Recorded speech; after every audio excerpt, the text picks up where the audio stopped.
Hello, and welcome to a Catching Up to FI Wednesday midweek episode.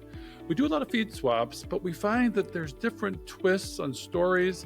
And this week, we're, with some of our favorite people, or the most positive people in the world, the Donegans. Right, Jackie? We love them. All right. So what are we talking about in this episode, Jackie? Well, the Donegans do something every summer called the Rebel Finance School. They do it absolutely free, Bill. They are based in the UK, and they open this up all around the world. So there are people that attend these classes virtually that are from the US, from Australia, Asia, all over the world. So it's pretty impressive that they pull this many people together absolutely free. And they asked us to kick it off this year, and we talked a lot about getting a late start. And how did they title it, Bill? It was very clever. Yeah, they titled it Learn This or Never Retire, a Millionaire Mindset.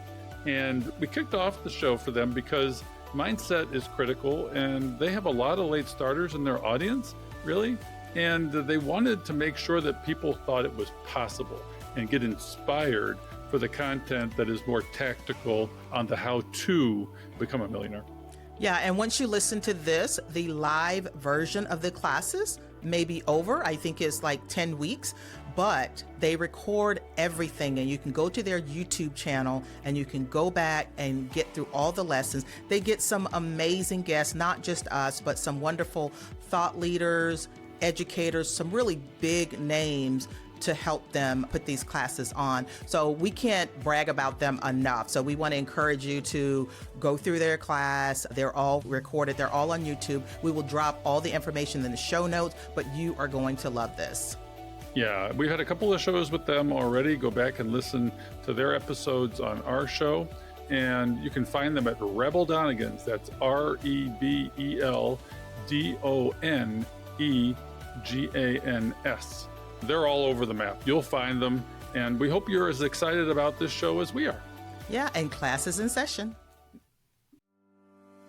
Welcome to Catching Up to FI, a podcast on mindset, money, and life for late starters of any age on their journey to financial independence. I'm Bill, and I'm a late starter.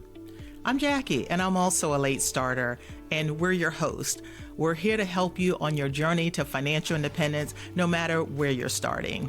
We're going to talk to experts, other late starters, and explore topics related to our mission. Join us as we catch up to FI together. Welcome to Rebel Finance School. We are super excited to have you here.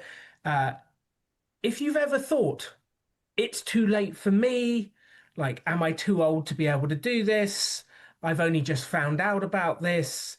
And having run the tour of the UK and the tour of New Zealand, the Great Pie Tour, people have been saying to us, no one taught me this stuff. I wish I'd found out sooner. And then we start to get comments of, well, it's too late for me. Just save the kids. And I'm like, what are you telling us? It's too late for you. It's never too late. And then we have this thing of people thinking it's too late. And they say it's, I can't do this. I found out about it in my 60s. I found out about it in my 50s. We have people in the 40s saying it's too late for me. I can't find out about it. Even the other day, Katie, you had someone in their 30s saying they were too old. Yes, she thought she was behind the curve and she was 31, which she's a spring chicken, isn't she? Which I am sure everyone on the chat is laughing at, like she's still got plenty of years, but it's quite interesting to look at. So what I would like you to do is, before we start, we're going to do a test to see if it's too late for you. I would like you to A, go to a mirror, or B, hold up your mobile phone in front of your face. So hold up your mobile phone in front of your face, and I would like you to breathe on it. Go. If it steams up, it's not too late. If it doesn't steam up, I think you should definitely seek medical help immediately. But if you're still breathing, it is definitely not too late. And we hear this universal story of, I wish I'd known this earlier. I wish I'd been taught more. But we are where we are, and we have to build from here. Now, As we get going, we have two very special guests tonight, which we are super happy to have with us. We have Bill and Jackie from the podcast Catching Up to Fi. Welcome to the show, Bill and Jackie. Well, thanks, Alan and Katie. It's good to be back with you again. We are super excited to have you here. And didn't you just hit 1 million downloads for your podcast? Yeah, we first started in February 2023. We are the only ones, as far as we know, in the niche for late starters, emphasis on starters, not on late. It's a mindset, money, and life podcast for late starters of any age. Just like you said, there's 30-year-olds, there's 40-year-olds, there's 50-year-olds. I'm 58, I'm 59 now, almost 60. And I started at 50. So we're here to tell everybody it's entirely possible. And our podcast is geared towards telling you, helping you, encouraging you to join us on the journey. Yeah, and we certainly felt that way at some point, but we finally made it over the mountain. You have made over the mountain, which we're going to come on to. Let's start with Bill. Bill, when did your journey start? Where did you find out about finances? When did you come to this stuff, and how did you feel when you started? Well, by way of introduction, my professional life is an emergency physician. And so I learned how to take care of people's health emergencies, but not their wealth emergencies until late in life. I delayed gratification in my 20s, didn't really start earning anything, my big boy paycheck, as I say, in my 30s. I didn't learn to partition it. I didn't learn to save first and spend last. I didn't know, in America, we have the 401k. I didn't really know what that was or to maximize it. And so I got caught in this funnel of life, as I call it, where for about 20 years, it was just running on the treadmill, paycheck to paycheck, living the rich life without living a wealthy life, accumulating assets. You know, we accumulated more things and travel and houses and cars, all the big rocks that I'm sure you'll talk about in your course, and not being prudent, not focusing on our values. And then at 50, I woke up and realized nobody's going to do this for me. I have to save myself. And our money had been with a private bank. They were supposedly doing it for us, but they let us sell at the bottom of the market in 2008, and we missed out on a lot of that bull market from 2008 to almost now, really, until about 8-10 years of it, where we were house poor, paying a lot for a house, and savings poor, and losing out on that compounding. A lot of people, reached FI through those bull market years starting in 2008 because they were aggressive savers. Well, one of the reasons we didn't is we weren't. So I woke up at 50 to shock and awe and sadness and regret and fear, a lot of the emotions that you feel, and we'll talk about overcoming those today. Thank you, Bill. It's really interesting. A couple of thoughts. So for the UK people, a 401k is a SIP, or a workplace pension. So we have a British version of that. There's also a New Zealand version as well, which is called the Kiwi Saver. So those kind of things are available all around the world. It's the saving for retirement, the stuff that you can't get to until you're later in life. Exactly. And then we had a couple of comments about there's people on the call at 60s, 70s, 80s and beyond. Is this message for everyone, Jackie? Or is it just working for 59-and-a-half-year-olds like Bill?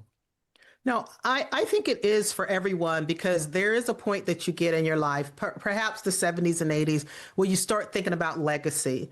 And I like to look at that as the changes that you make and the things that you do to improve your life.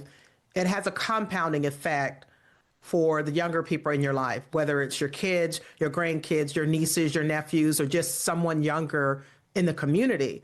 So until the day you die, as you're still able to breathe on this phone, you are in a position to change things, even if it's only marginally.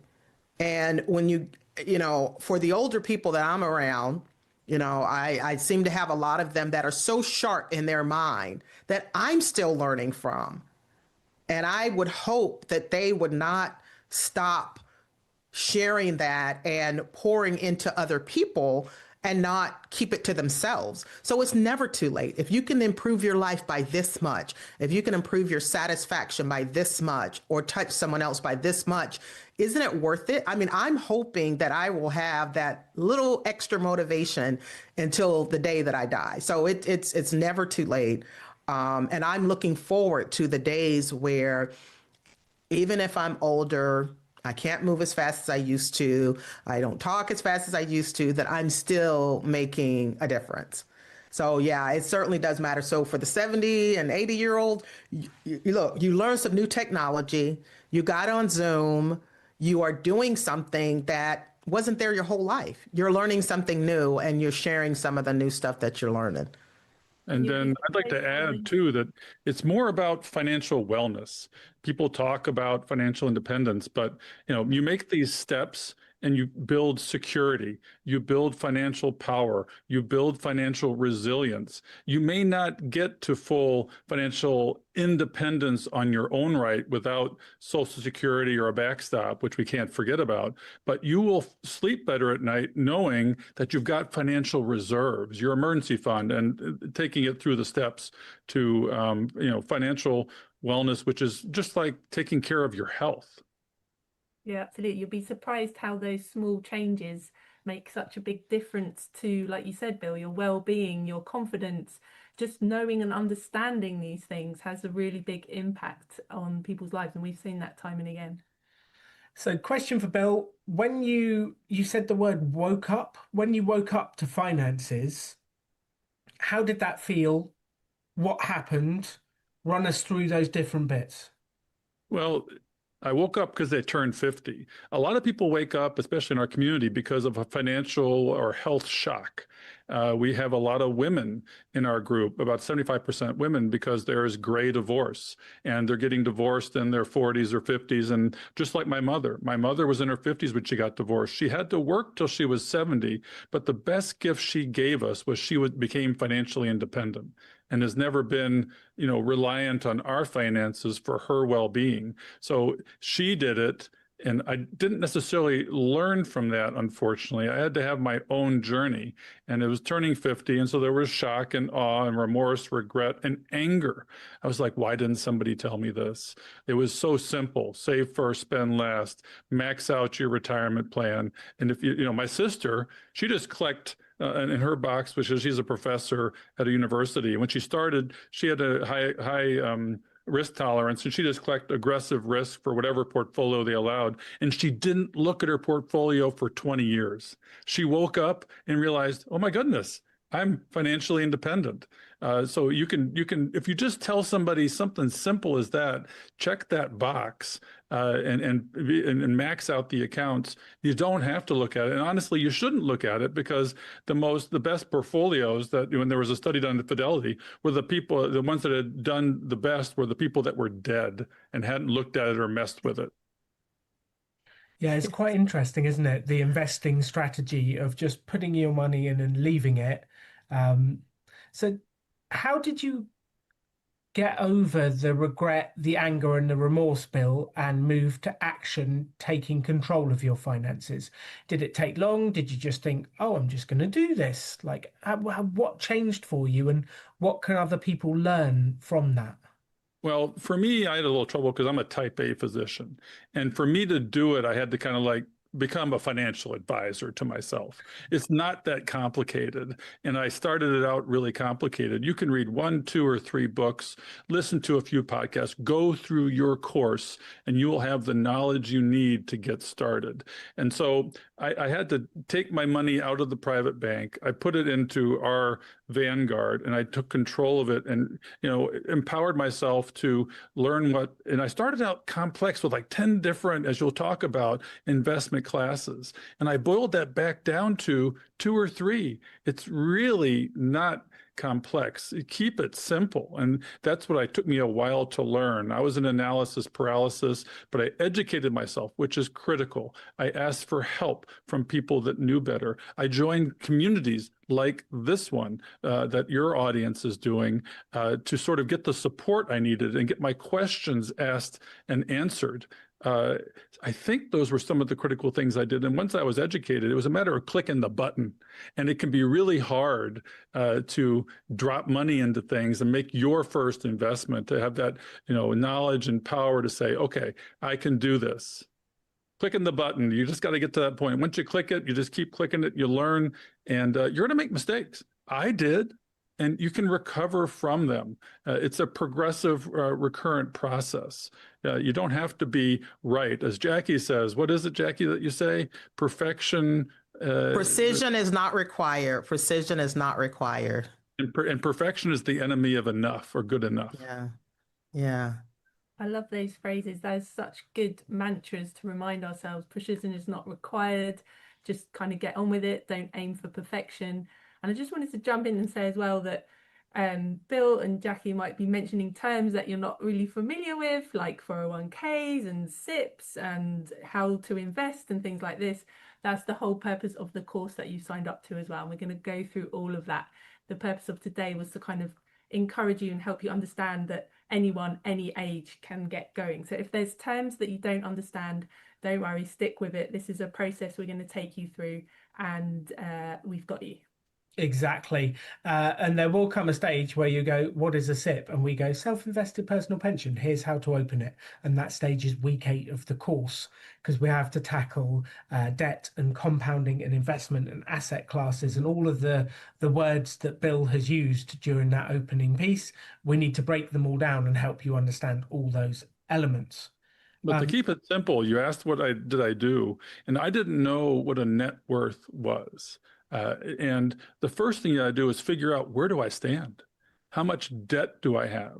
How many liabilities do I have? How many assets do I have? What really are my expenses? Where is my money going? And what is my current savings? And as you'll say, savings rate. You calculate these few numbers, and I'm sure you'll go through that, and you go, okay, this is my starting point. You've got to figure out your starting point. And then, so that's sort of the pause, because you can't just jump in. You can't just start clicking buttons and investing. That's kind of almost the last step you make, because there's a whole sequence of events that goes into figuring out, what is your risk tolerance? What do you want to do? What are your goals, your dreams?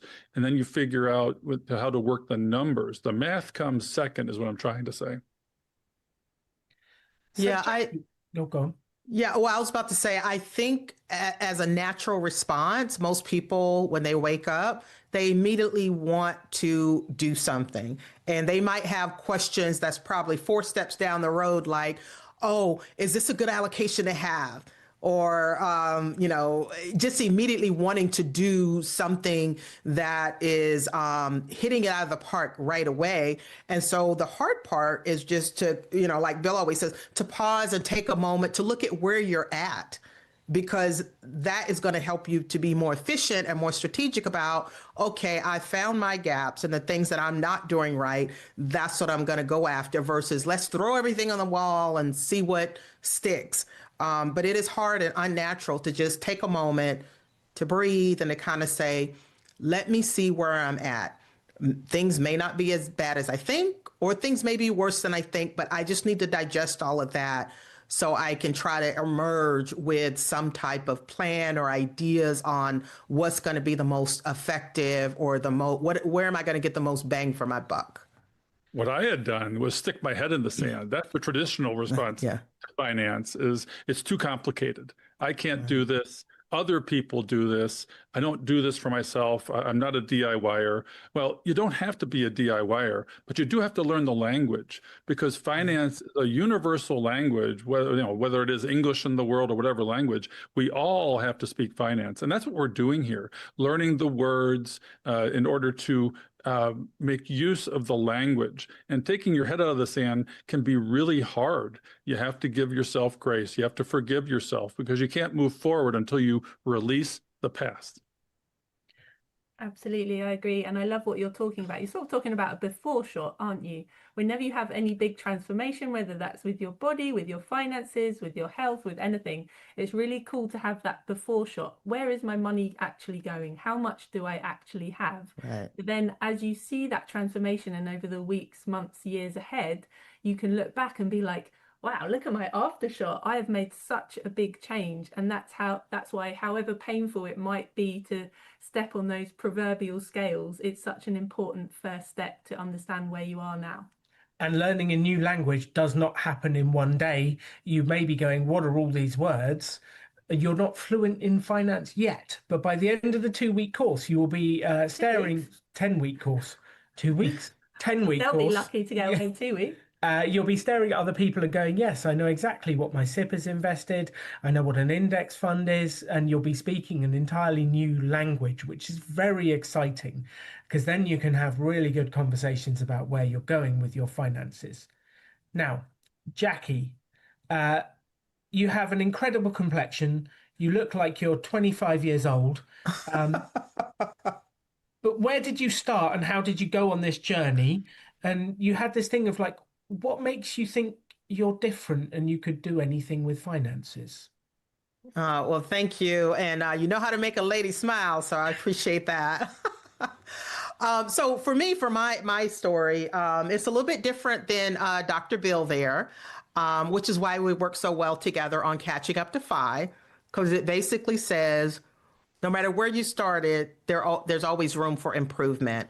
And so for me, especially since I have a worldwide audience here, I started out in poverty, but that's US poverty, because there's plenty of countries where poverty looks different. For me, I was raised by a single dad with 6 kids. He did have a job.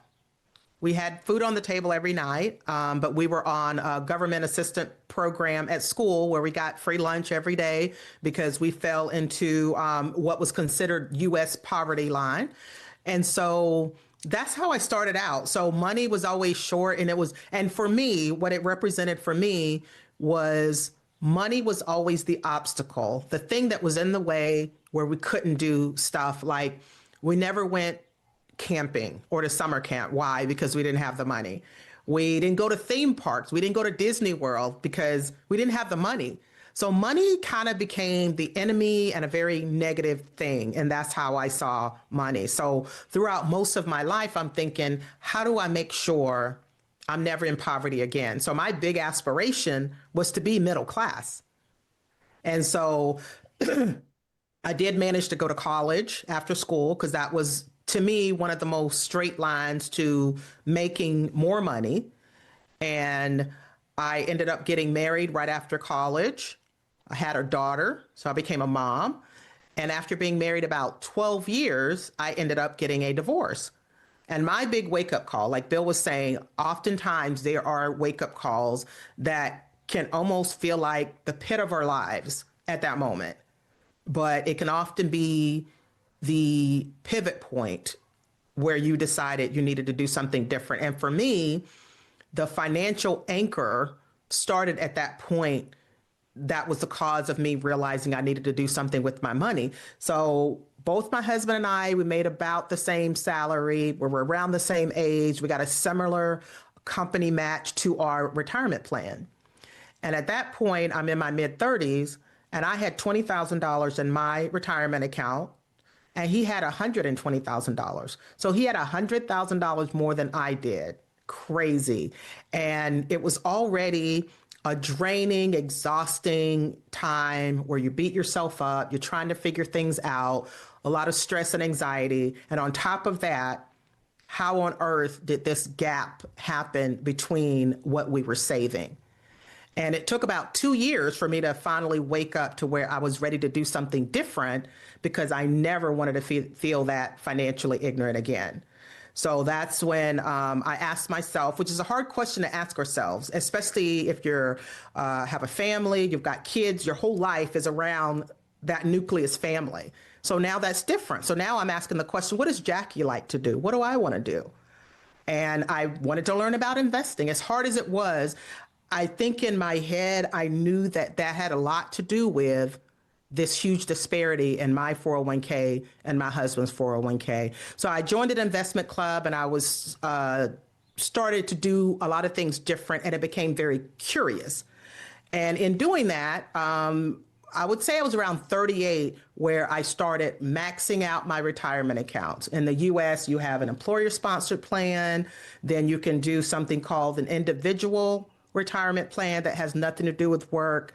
And then in the US, we have something called a health savings account. But anywhere I could save money, I was doing it because I understood the value of compound growth and that you can't save your way to wealth. You have to invest. Just putting it in a savings account was not going to be enough. I know you guys will learn a lot about that throughout the course. So I was running so hard, you guys, away from poverty, because when I got divorced, that nagging thought of being back in poverty was really starting to, come to the forefront again. And I was running so hard where I got to the point where I reached financial independence. When I'm finally figuring out how to put all these numbers together, mainly the 25 times my expenses. I got to that point when I was about 47. So it was about 10 years, from 38 to 47, 10 years after I woke up, I reached my financial independence number. I wasn't to the point where I was ready to retire because mentally I just wasn't there.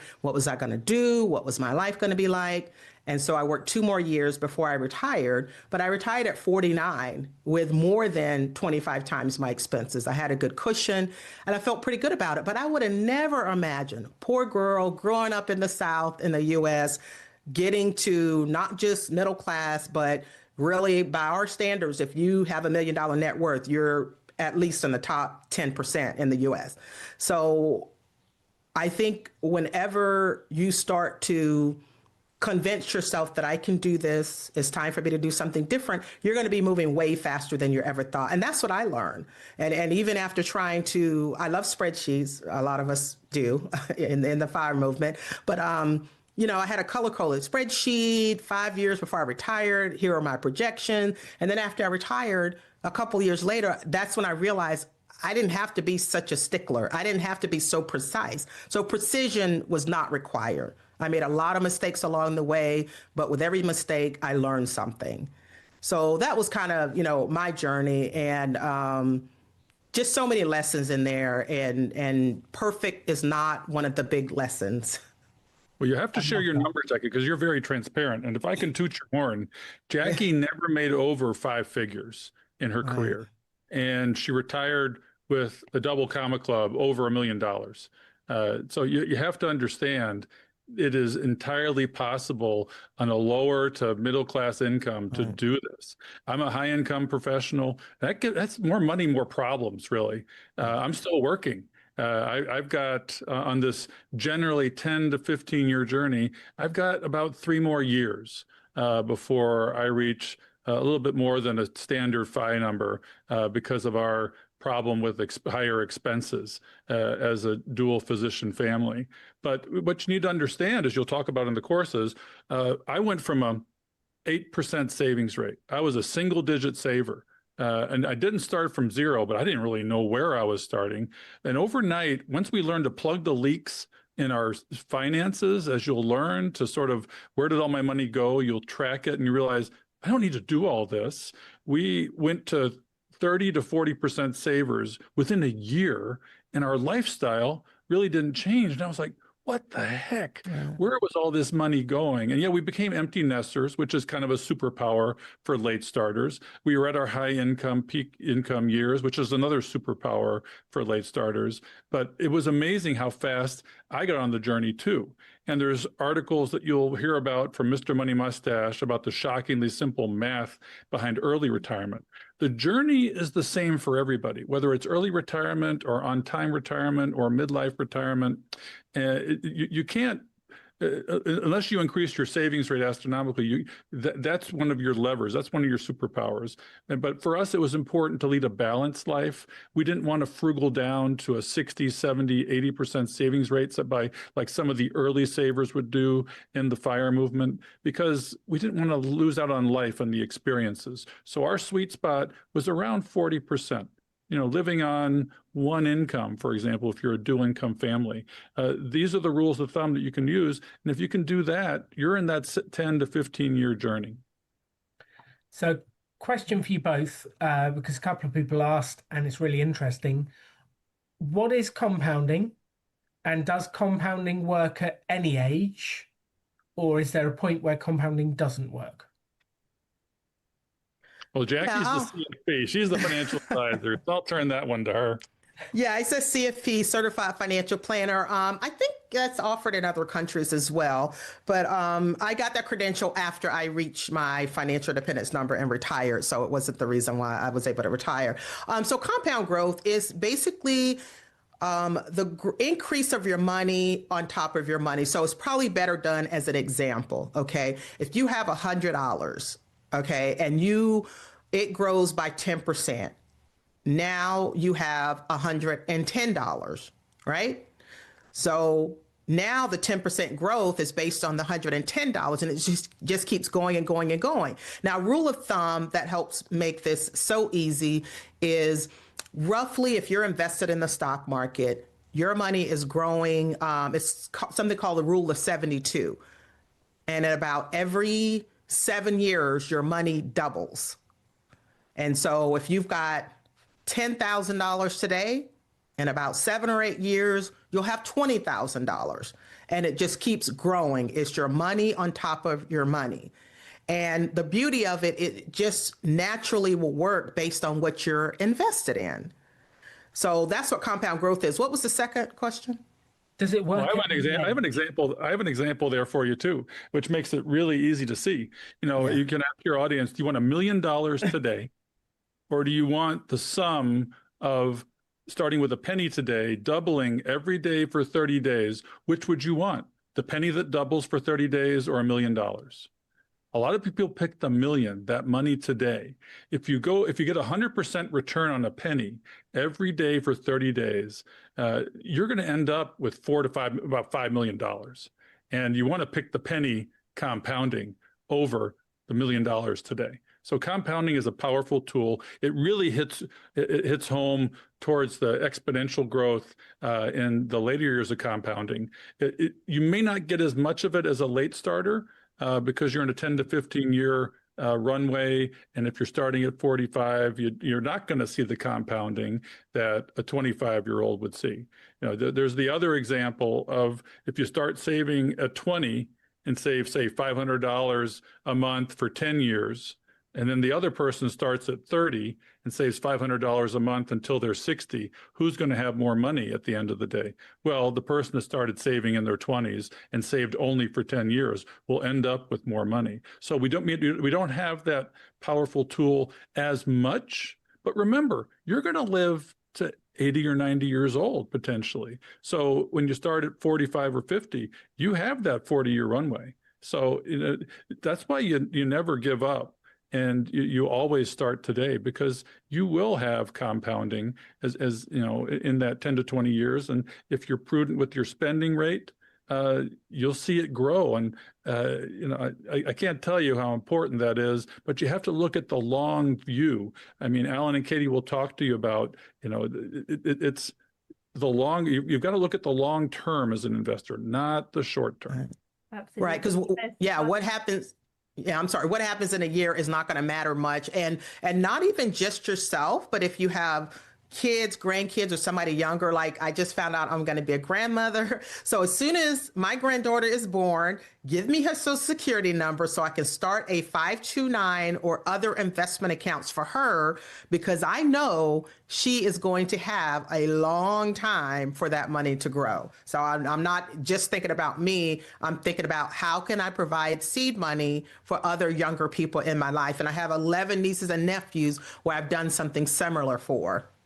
This is amazing. Yeah, I love it, because the best time to start for all of us was like when we were 20. The second best time to start is now. Right. And Right. Bill and Jackie are American. You might recognize from their accents. No, they're American? I didn't know if they realized. I thought I'd just call it and say they're talking about dollars, but the same principles apply regardless of what currency you're in. So if you're in the UK and you're used to dealing with pounds, whenever they say dollars, just imagine they're saying pounds. It's the same thing. The same idea of compounding works if we're talking about dollars versus pounds versus rupees versus Malaysian ringgit. Like the same concepts apply. So when you hear someone say a certain currency, don't let that put you off. It's exactly the same in any currency around the world. And I'm sure you guys have a good compound calculator that you share throughout the course where you can just plug in numbers like, hey, if I put in $50 a week, every week for 40 years, how much will that be? We really should have whatever that, your Jackie, currency you're is. right.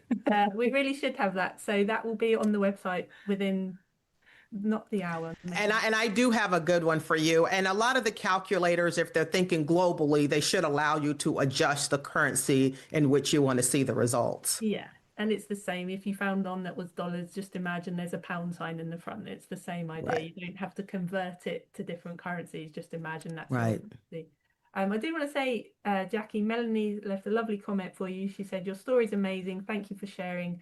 I'm 52 and a low-income earner. I started getting my head around finances when I did Rebel Finance School last year. It's good to hear what's possible. So it's so wonderful that you share your story, Jackie, because it's inspiring people to hear all these different ways and approaches and people finding out about finances at different ages. So thank you for all the work that you do to inspire people and share. Yeah, thank you. I appreciate it. And Bill was mentioning, I didn't mention how much I was making, but I was considered a mid to lower income earner.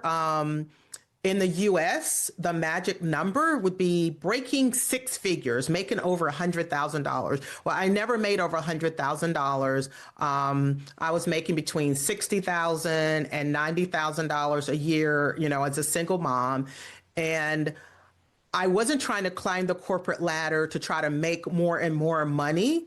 And of course, I wanted to spend time with my daughter. So the choices that I had was that, okay, since I don't want to use the extra time to try to, make more money per se at that time in my life, I knew I had to do more with the money that I had. And that's why investing became so important to me. The compound growth, getting my money working for me, being smart with where I put my money, taking advantage of all the different accounts that I possibly could.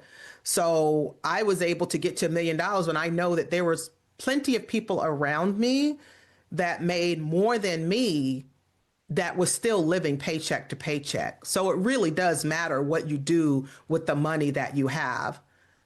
And a few people are asking in the chat, how do we invest? How do we get started? Like, we'll cover all that in the course. It's just important to understand the idea of investing rather than just kind of saving all your money in cash and having it in cash accounts in the bank. They're saying like, well, how do I invest and how do I sort out my pensions and things? And just to reassure you, we will be covering all of that in the Rebel Finance School course. Sorry to interrupt. And those are the types of questions they absolutely should be asking. I think one of the most important characteristics I had early on was curiosity. So if you've got questions this early on, you're in the right place. You're asking the questions, and now you've already signed up for a course where you're going to get all those answers. Yeah, I mean, I participated in their course last year, and if you signed up for this in 10 sessions, you're going to be an expert like nobody else in the world. It doesn't take that long, and then you've got to pay it forward and teach others, because when the student is ready, the teacher appears. You are all students that are ready, and you've got these teachers. You will learn to be the teacher for other students, and the education, this is what Alan and Katie, you're trying to do, will compound across the world. That's really the ultimate goal, right? Yeah, it's really cool to be able to help people and to break it down and give them that simple actionable steps, which I'm really excited to do. Ray's kind of hit the nail on the head and had 5 likes. Ray says, now we're here, the impatience is palpable. Question for Jackie. What's the book on your desk, Jackie? Hey, what a great question to ask. Well, a little after this book launched last year, I'm the author of the book Fire for Dummies, which is a very popular line that is under the Wiley brand. Wiley is one of the largest publishers in the world. And I learned a lot about FIRE, financial independence, retire early. And I'm just an educator at heart. So when I learn something new, the very first thing I want to do is share it with others. So it's more of a reference book than anything else, where you can come back, you can hit certain sections or whatever.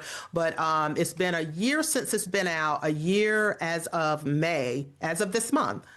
And it goes from A to Z it starts with mindset, like we're starting with right now, knowing where you're starting, and it goes from A to Z on reaching financial independence, and creating the option to retire early if you want to. So I'll drop a link to the book, but it is available US, UK, Canada, maybe a few other countries. But that is the book that I authored, and I'm very, very proud of it. And thank you for asking about it. I mean, like I said, there aren't that many books you have to read, and J.L. Collins is one, The Simple Path to Wealth, that I would recommend to everybody. I just gave Jackie's book to my nieces. They're 18, they're launching into the world, and I feel very strongly that this book, wherever you are in the world, will also empower you. It's a great companion to this course. Is it applicable just to the US, Jackie, or other countries as well? Not just to the US. I remember one section when I was talking about typical retirement age. I did a lot of research on other countries and what is the traditional retirement age. And for most countries, it's around the same age, between like 62 and 67. So there's, as far as the financial stuff, even if the currency is different, most of the steps are the same. You know, getting rid of debt, compound growth, learning how to invest, setting up your legacy for the future through estate planning. So your locale, your country, where you're located, there are a few different nuances, but the big picture is still the same. And I guess the one sentence, hopefully everybody's heard some version of this: live on less than you earn and invest the difference. And however you say that in other languages, the concept still remains the same. Absolutely. The principles of good money management are the same regardless of where you are in the world. And, you know, there'll be nuances in the systems and how the tax works and things like that, but the principles are universal. You mean it even works in New Zealand? Especially in New Zealand. Hello, the future.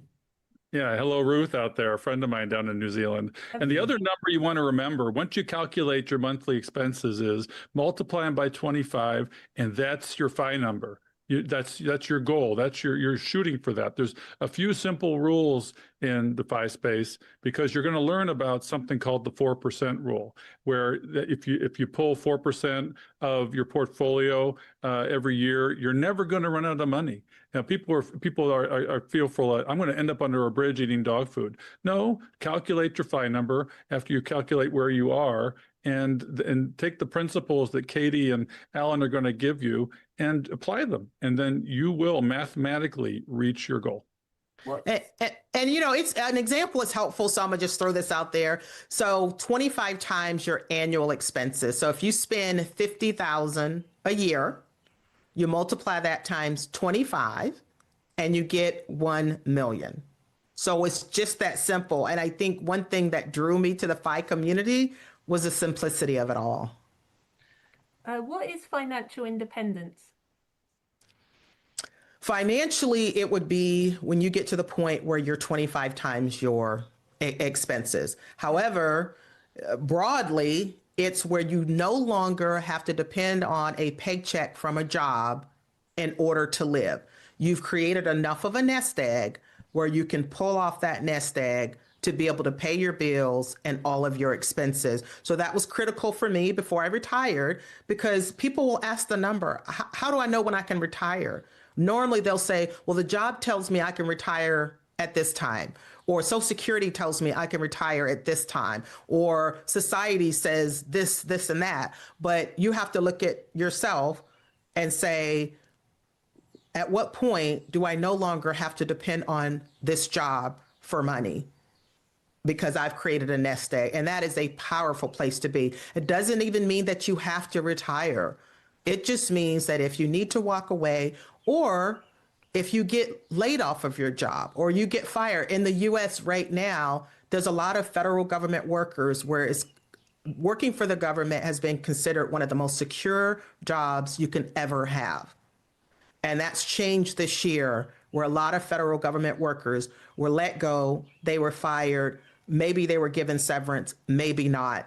That shocked a lot of people, because they were depending on the paycheck, because they were used to it being such a secure thing in their life. But things change quickly.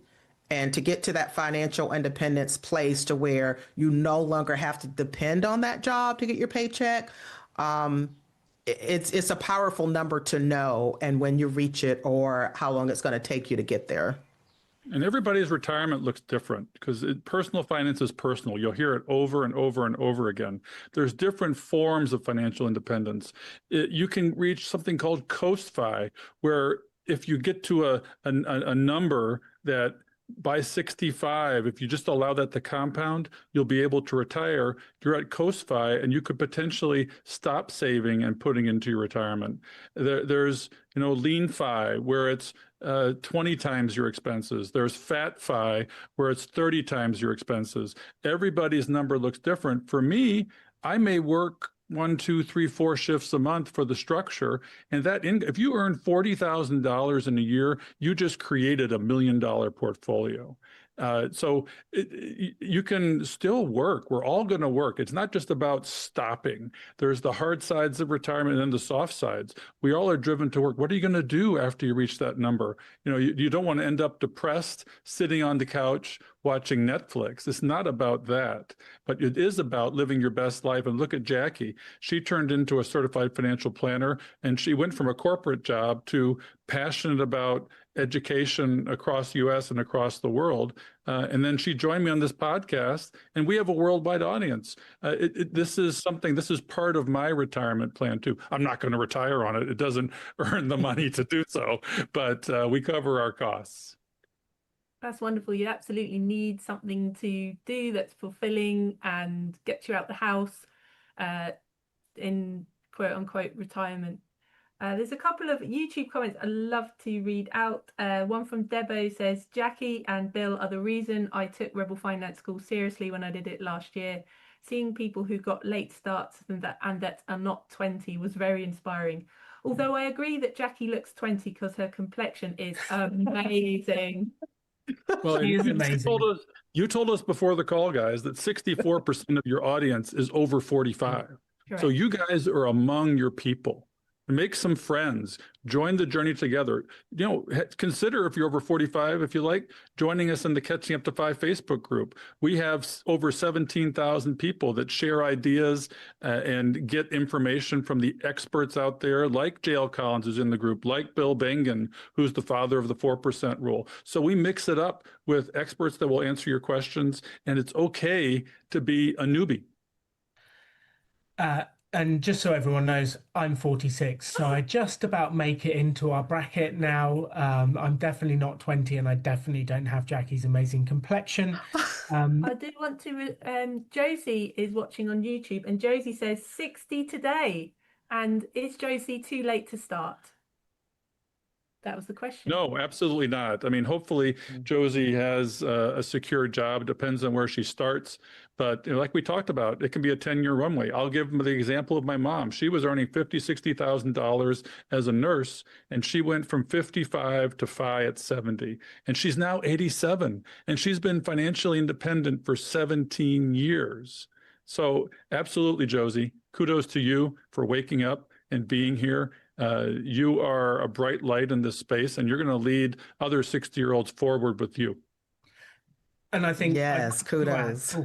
I'd like to add that the person that you will become in 10 years' time will think you are a spring chicken right now. Right. That's so true. Whatever age you are, in 10 years' time, you're like, oh, I quite enjoyed being that age I am now.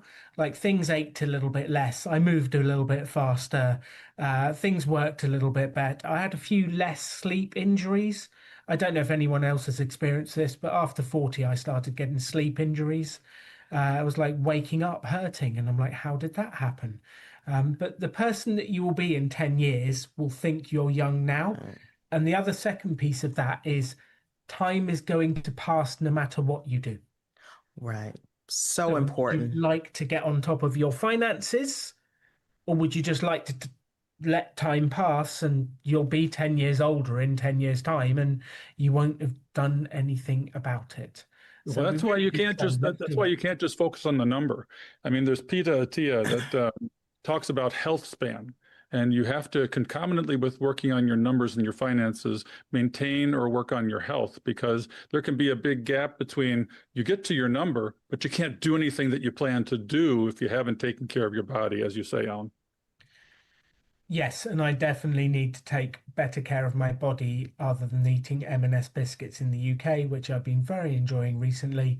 So I'm going to eat less biscuits and have more salad in the future, so I'm bouncing around with energy. I did want to address something from Chrissy. Chrissy said even the low examples of income that people have been talking about are more than they earn. So what would you say to that, Jackie? Is this just, what about people on low incomes? Is it possible to make improvements with your finances? Yeah, it's definitely always possible to make improvements. Now, depending on the level of income, whether or not those things will lead to financial independence, it does take a certain, basic income to be able to get there, but improvements are always possible. And some of the audiences I enjoy talking to the most are people that are in poverty, that are low income, that have really never had the discussion about what it looks like to climb out of poverty into middle class and starting to learn this stuff because they're just as smart as anyone else. And I get the question all the time, well, I'm paying my bills and I could barely make ends meet. There's no way I can save anything. And the advice that I give to those people, which is something I was doing and didn't even realize it, but at least start to build the savings muscle. So if you've got $2 a month, $5 a month, $10 a month, don't worry about the amount. It's the habit and creating that muscle, because as you make more, you will spend more. And if you're at a low income, is that a permanent state? And 9 times out of 10, the answer is no, it's not a permanent state. I'm going back to school. I'm learning this skill. I'm getting another job. I have a side hustle. So the idea of, and thank goodness, me growing up in poverty, that I at least understood that it didn't have to be like that. Now, I never knew I'd make the movement that I made, but knowing that, hey, I'm not always going to be in this position. So there's that big important question. Okay, what are you doing to change it? And a good answer could be, I'm learning more about money. I'm taking Rebel Finance School, the classes. I'm listening to this podcast of really smart people. I'm joining this club. I'm reading this book. Those are things that will help move the needle, because I believe, knowledge is power. What you learn is a part of how you move forward. It doesn't have to always mean you need a ton of seed money. Sometimes the seed money is your education. Yeah, tell your story about the $2 bill, Jackie. You've got a bunch of $2 bills. Yeah. And tell people. Go ahead. Yeah. Tell them the story. So when I mentioned $2 bills, so I grew up in poverty, but when I was 16, I got my first job while I was in high school, and I felt very independent at this point because I had my own money coming in. But I go to the bank and I cash my check. At the time, we had paper checks; you had to cash it.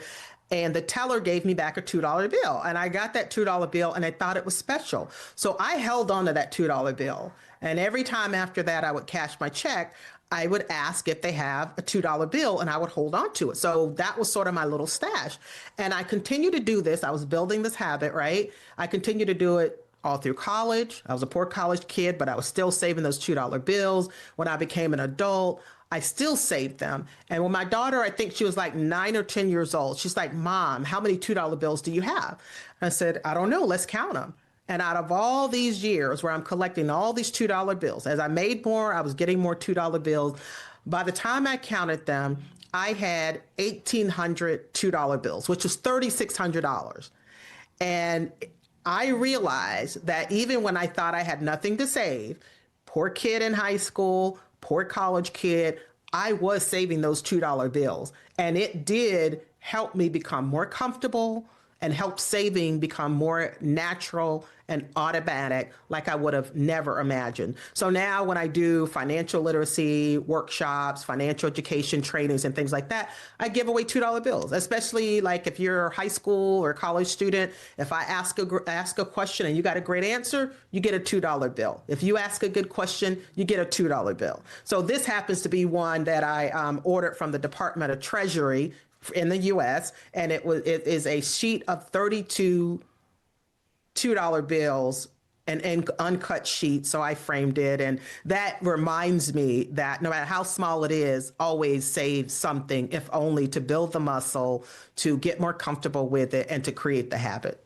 So that's the $2 bill story. Always start no matter where you are. I think that is a fantastic lesson. Couple of things from me to add to this. Number one, in America, there tends to be slightly higher salaries. And that's a lot of talk about that. But does that mean it doesn't work in the UK? The answer is definitely no. It definitely works in the UK. There is an entire financial independence movement in the UK. We are part of it. We've used these things, and it created a massive impact in our lives, enabling us to get on top of our finances. So this works in the UK. And to build on that as well, financial independence is great, retirement is great, but it's not even necessarily about that. It's about getting on top of your money. It's about making progress. It's about paying down debt. It's about just being in a better position than you were yesterday, than you were a week ago, than you were a year ago. It's just about making those small incremental improvements, and you'll be amazed where you end up. So the goal does not have to be quitting work in 5 years or 10 years or 15 years. It could just be, look, I really want to be stable and understand where my money's going and know that I'm saving slowly for retirement over the decades or over the next 5 years, whatever it is.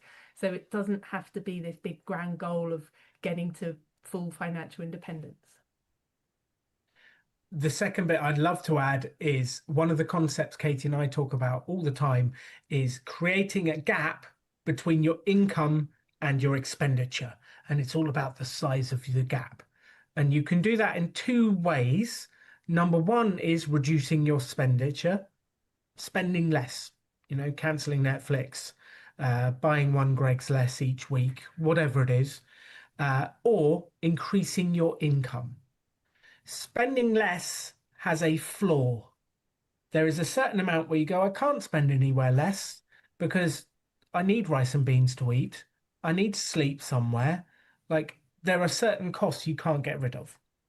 And we're going to look at how do you spend less, but there is a flaw to that.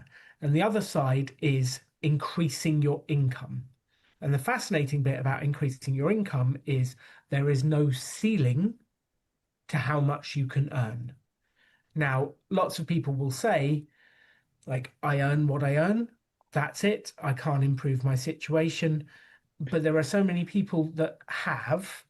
And Katie and I have been doing the tour of the UK recently. We've had 29 meetups in 60 days. We've met nearly 3,000 of you around the country, which has been phenomenal. And one lady came up to me so excited when we first met her. And she's like, Alan, it worked. I'm like, what worked? What did you do? And she said, I did it. On your Earning More workshop, which we're going to share with you, it's 10 ways to earn more money. It's on YouTube. You can watch it now. She said, you said, ask for a raise. I did it and it worked.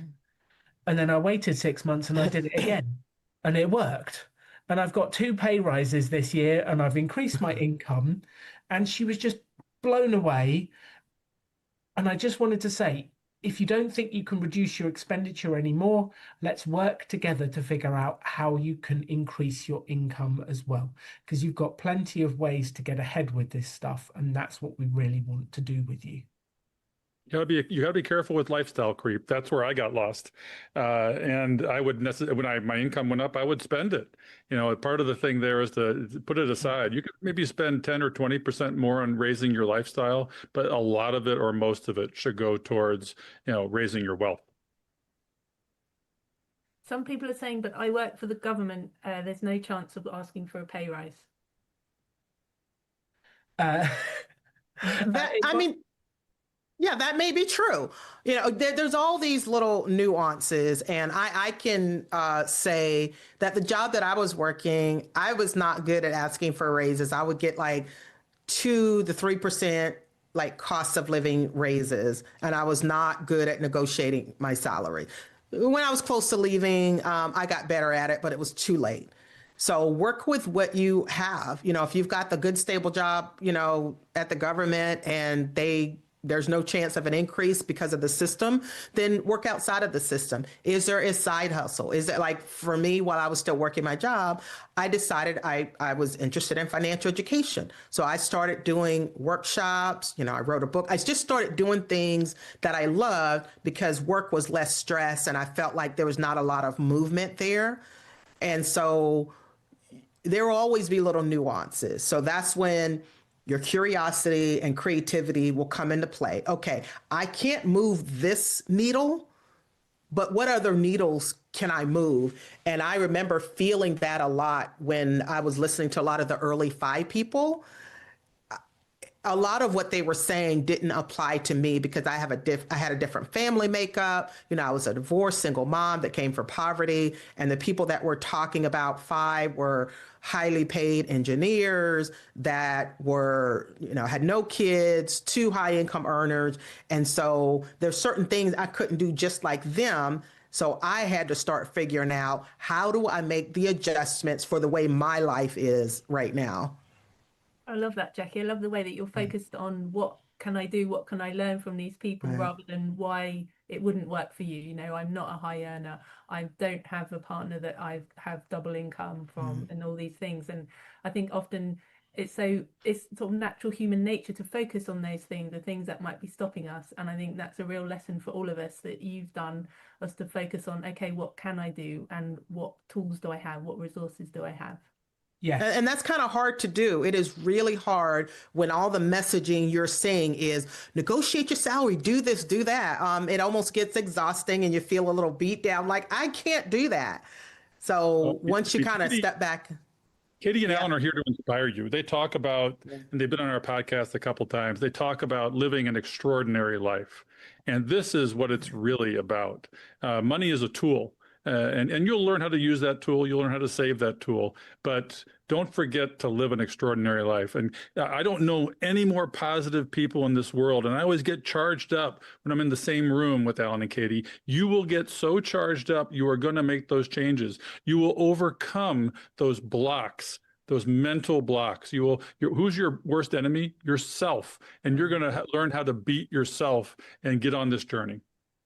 Yes, we don't recommend actually beating yourself. I think, Phil, we're not talking about that. And actually, on Sunday, the 1st of June, we are doing a session all about these things that you feel might be holding you back. I'm on a low income, I can't increase my earnings, I'm single, my partner's not on board, all these things that we feel like are holding us back. We're going to go through those systematically, one by one, and talk about how to kind of overcome those things and how to move forward and how to kind of shift your thinking to think about how it might be possible. Exactly. Changing focus slightly, we had a question from the audience. Is Jackie still single? # asking for a friend. That's so funny. Well, look, I'll say, send me a picture afterwards and we'll talk. Oh. Where should they send the pics, Jackie? Get it through Katie and and Alan. No, Jackie is on the market. If that's what you're asking, I know for a fact she's on the market. Oh, he thinks because he's my co-host that I tell him everything, but I don't tell you everything, Bill. Oh, there's a reason why we haven't talked for a week. Oh, oh, there you go, hot off the press. So, what I'd love to know from both of you, Bill and Jackie, why we talk about now is a great time to start, but why is it actually an advantage to be later on in the journey? Is it actually in people's advantage if they're starting 50s, 60s, 70s, or where they're starting? Or should we just give up? No, I firmly believe that it's an advantage. You've lived life, you've made a lot of mistakes, you've learned a lot, and you will, as Jackie said, once you get started, you will be amazed at how fast you go because of your life experience. And you've had experiences. We with my kids, yeah, the money may have gone out the window, but it wasn't for no good reason. I mean, we traveled, we had experiences with them, a lot of memories. We didn't eat rice and beans. And our kids, we enjoyed travel with them. We enjoyed travel soccer. You can't forget that along the way. So, I mean, you have had a lot of life. You are now able to frugal down. We downsized, for example. That's a big lever. We had the big doctor house and we went to a smaller house. We paid cash for lower expensive cars. We took care of the big rocks, as you'll hear from Katie and Alan. And those big decisions really escalated everything. It was like a saving snowball. You'll talk about the debt snowball and how to pay it off, but and then you turn that into a saving snowball. Being an empty nester made a big difference for us too. There are lots of superpowers. That's fantastic. So what we would love is everyone, please, to put in the chat why now is the best time to start for you. So if you're watching on YouTube Live, if you're watching here in Zoom, why is now the best time to start for you? We want to know why you think that. And then I'm going to ask Jackie and Bill for their closing remarks. And if you're watching on catch up, please put in the comments, why is now the best time for you to start to get on top of your money? And I love these comments because it's never too late. I love to see them roll in. Now is the only time to start because so I can retire in 10 years. I love that. If I don't do it now, then when would I? I want back my time. It's never too late. Now I'm alive and healthy. I love that. Yes, if you're breathing, you can do this. What else have we got? I didn't do it yesterday, so now is the best time. So I can retire in 10 years. Why not? I love these. If not now, then when? I'm feeling ready. I can see it's possible. I've put it off for too long. Now is the time. I can leave my kids a legacy. Look at the comments. Look at the comments pour in because the money is one thing, but the best part about learning the money for me was the community.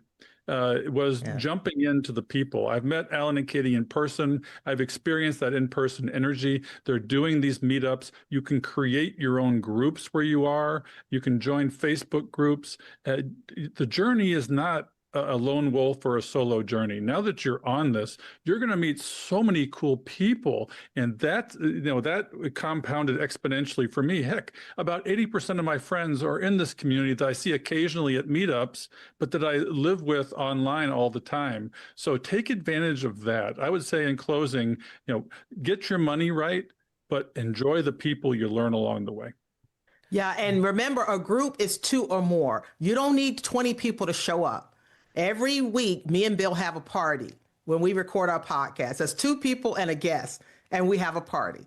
So don't think that you have to draw all these people to you. Sometimes it's just 1 or 2 people that will make your group, call it accountability partner, whatever you want to call it. But we've got hundreds of people here today that will continue going through the sessions together, going through the classes, and that's your group. So I guess my closing remarks would be very simple. It's never too late to start. And once you start, keep going. Like, don't give up. Even if the progress you made was that you read a blog post or that you listened to a podcast and you finally understood what compound growth really is, that's progress. So just keep it moving, don't give up. Yeah, you can reach what we call the boring middle. Once you get all this knowledge, you come out of it all fired up, you get everything set up, and you're like, well, why isn't it happening faster? Well, it's a math problem, and it's not going to happen maybe as fast as you want. There's a great song out there, I think, called The Boring Middle. And if you haven't heard the Revolutionaries sing, Alan and Katie's album, you've got to go to Spotify. And what's the name of the album they can search to get inspired? Money Revolution by the Revolutionaries. I'll put it in the chat. So we have a whole album for that. People are saying would love to meet up with people. Are there London groups, or is Rebel around? Is there a financial independence group? There are many groups. Bill and Jackie have a fantastic Facebook group. There is the Rebel Finance School Facebook group where you'll find a huge number of people. Katie and I have been doing a tour around the UK, and we have a few dates left. I think we're coming to Belfast, Dublin, Brighton, West London, Audley Edge tomorrow night if you happen to be near Manchester, and a few other places. So if you want to hang out. But in general, what we're looking to do is stop money from being a taboo subject and help us to actually talk about it and work together improving on our finances, because it is never too late to make an improvement on your finances, take a next step to sorting out your finances. And I'm so excited that you've all come along to this. Alan, one other quick thing, a great resource is ChooseFI. They have a search tool where you can search for communities all around the world. So I put that in the chat, but it's just ChooseFI/community. And it's not just the US, all around the world. So there is someone likely meeting in person. It doesn't have to be in person. You could do it on Zoom. And like Bill said, we have a Facebook group. The Donovans have a Facebook group. There's a lot of them out there. And if you place yourself around other smart people, the hope is that they are plenty of people that are smarter than you. And that's how you learn and grow. If you're the smartest person in the room, then you need to find a different room. I love that. I absolutely love that. So this has been like the first session of the Rebel Finance School. It's like they're preparing for it, and we wanted to tackle that. It's too late for me, and really get us fired up and getting going. We have a session on June the 1st, which is at 8 p.m. UK time, which is tackling all of the biggest barriers to sorting out your finance. And then the Rebel Finance School session 1 starts on the 2nd of June, Monday night, because Monday night is finance night. I love Mondays, Money Mondays, and we're so excited to have you. And if you haven't signed up for the course, you'll find the link to sign up in the description for YouTube. We're really pumped for the course. It's going to be so much fun. And all you need to do is show up, do the homework, and work through the process, and we will figure this out together. So please show your appreciation for Bill and Jackie from Catching Up to Fi. Thank you so much for coming along. There's some silent clapping in the video. There's some YouTube comments flooding in. We have loved having you here, and we love your energy. And thank you so much for being this huge part of what we're doing. It was so nice to have you here. Well, it's our pleasure to be here. And I would encourage, in closing, everybody that's already in the group to invite 10 people to come and exponentially increase the number of people that get to benefit from this class. Yeah, ditto on that. And it was great hanging out with you guys. You know, we love you guys. And I always feel so much better when I'm in an audience, a global audience, and I hear all the accents. So this was so great. Great way. And we got to say, Bill, today is Memorial Day in the U.S. And this is where we honor our troops that have gave the ultimate sacrifice. So thank you, and appreciation for all of our veterans and all of our service members. I love that. What a great message. Thank you to everyone for coming on YouTube.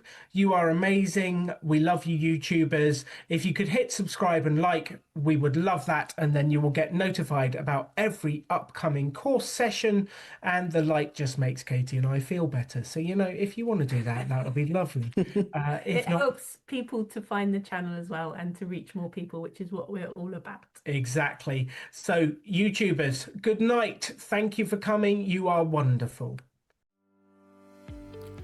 So, Bill, as you know, we cannot do this show without our amazing staff and the people that help us put this on. Our social media maven is Diana Falk, and our editor is Fritz Brizard.